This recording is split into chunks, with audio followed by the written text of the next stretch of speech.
Timnas Indonesia saat ini dihadapkan pada dua pertandingan krusial di pekan terakhir kualifikasi Piala Dunia 2026. Bukan lawan sembarangan, Indonesia dijadwalkan akan berjumpa dengan dua raksasa Asia, Jepang dan juga Cina, yang sebelumnya sukses menghantam kita. Tapi menariknya, jelang laga penting ini justru bukan Indonesia yang kelihatan panik, melainkan Cina yang terlihat kebakaran jenggot. Usai melihat langkah-langkah timnas Garuda, beberapa kejutan yang disiapkan PSSI dianggap sebagai kecurangan.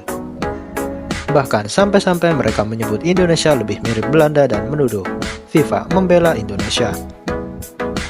Kini kita akan membahas Cina yang kepanasan usai melihat keseriusan Indonesia. Mari kita bahas selengkapnya.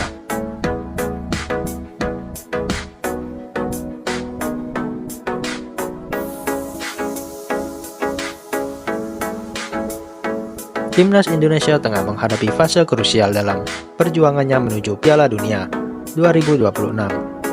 Saat ini skuad Garuda berada di posisi keempat klasemen dengan hanya menyisakan 2 pertandingan saja. Lawan yang akan dihadapi pun tak sembarangan, yaitu Jepang dan Cina, dua tim tangguh yang terakhir kali sukses mengalahkan kita. Kemenangan dalam 2 laga tersisa menjadi harga mati apabila Indonesia ingin lolos langsung ke ronde berikutnya.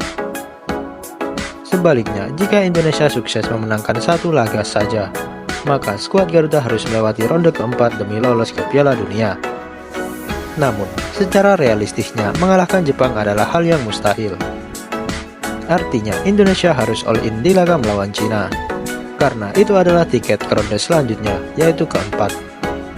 Jelang 2 pertandingan penting tersebut, timnas Indonesia pun membuat banyak kejutan. Salah satunya adalah pasukan diaspora. Setelah sebelumnya PSSI mengonfirmasi bahwa tidak ada pemain naturalisasi tambahan, kini Federasi merilis daftar 32 nama pemain yang akan dipanggil TC di Bali. Tak tanggung-tanggung, Indonesia bahkan mengerahkan 18 pemain diasporanya untuk persiapan laga ini. Selain kehadiran para pemain keturunan, ada beberapa hal lain yang juga menjadi sorotan dalam daftar pemain tersebut. Salah satunya adalah absennya Ragnar Oratmangun, pemain keturunan yang sebelumnya cukup diandalkan dalam skema penyerangan timnas Indonesia. Menurut laporan yang beredar, Ragnar dikabarkan tengah sakit akibat terinfeksi virus yang memaksa dirinya absen sementara dari dunia sepak bola. Ketidakhadiran Ragnar tentu menjadi kehilangan yang sangat besar, tetapi hal itu juga ternyata ditutupi oleh kejutan lain. Salah satu kejutan besar yang tak kalah menghebohkan yaitu adanya Stefano Lillipali ke dalam skuad timnas Indonesia. Pemain berdarah Belanda ini telah dinaturalisasi sejak tahun 2011 yang lalu dan dikenal sebagai salah satu pemain paling konsisten dalam sejarah sepak bola Indonesia. Sejak debutnya, Lillipali telah mencatatkan 30 caps bersama skuad timnas Garuda, menunjukkan performa luar biasa di dalam lapangan. Kehadirannya di timnas Garuda tentu membawa variasi lini serang bagi pelatih Patrick Kluivert. Setelah daftar 32 pemain diumumkan oleh PSSI, respon dari luar negeri mulai bermunculan, terutama dari negara pesaing.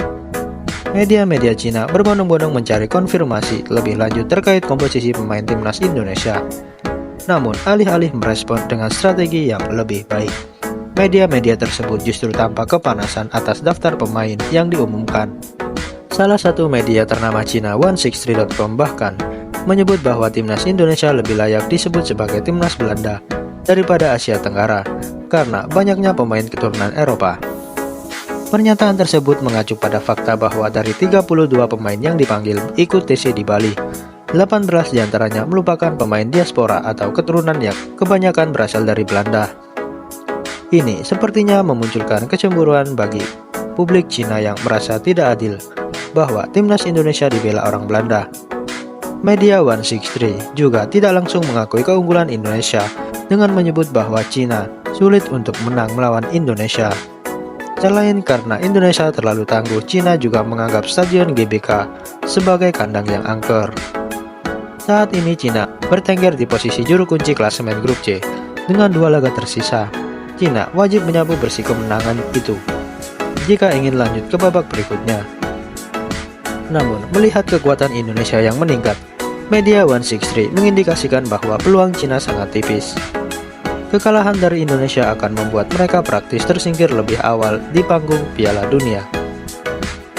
Gabungan dari tekanan, hasil buruk kebijakan naturalisasi yang kalah efektif, serta performa impresif Indonesia di kandang, membuat media Cina termasuk 163 melampiaskan rasa frustasi mereka melalui kritik dan sindiran terhadap skuad Garuda.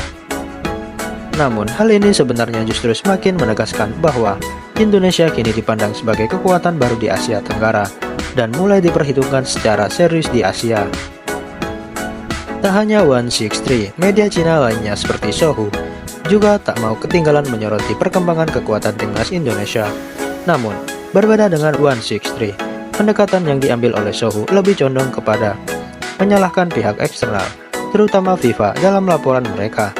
Sohu menyebut bahwa kekuatan Indonesia yang meningkat secara drastis adalah hasil dari regulasi FIFA yang dianggap terlalu longgar. Mereka menilai bahwa Indonesia melakukan naturalisasi pemain secara seenaknya demi lolos ke Piala Dunia, dan semua itu gara-gara FIFA. Padahal Cina sendiri juga melakukan naturalisasi pemain, tetapi dari segi jumlah maupun kualitasnya memang masih terbilang jauh di bawah Indonesia. Hal inilah yang sepertinya mengundang rasa frustasi yang mendalam dari media tersebut. Sohu menganggap bahwa FIFA telah menciptakan sistem yang tidak seimbang, yang memberi dampak besar kepada negara yang punya keturunan bagus dan agresif dalam mencari talenta diaspora. Ketimpangan ini lalu dijadikan alasan utama timnas Cina gagal berkembang sebaik Indonesia di Piala Dunia ini. Tak hanya FIFA, Sohu juga ternyata menyalahkan AFC. Jelang laga penting Indonesia melawan Cina, AFC diketahui sudah menunjuk wasit sejak jauh-jauh hari. Namun, penunjukan tersebut ternyata menuai protes dari pihak Cina. Mereka mempertanyakan keputusan AFC dalam menunjuk wasit Rustam Lutfulin untuk memimpin laga krusial tersebut. Bahkan, menurut Sohu, ini adalah bentuk tipu daya AFC untuk membantu Indonesia lolos ke Piala Dunia. Sohu menyoroti sosok Rustam Lutfulin yang dianggap tidak netral dan sebagai wasit yang ringan dengan penuh emosional. Media yang sama juga kemudian memberikan catatan 493 kartu kuning dan 23 kartu merah dalam 103 pertandingan yang pernah dipimpin Rustam Lutfulin.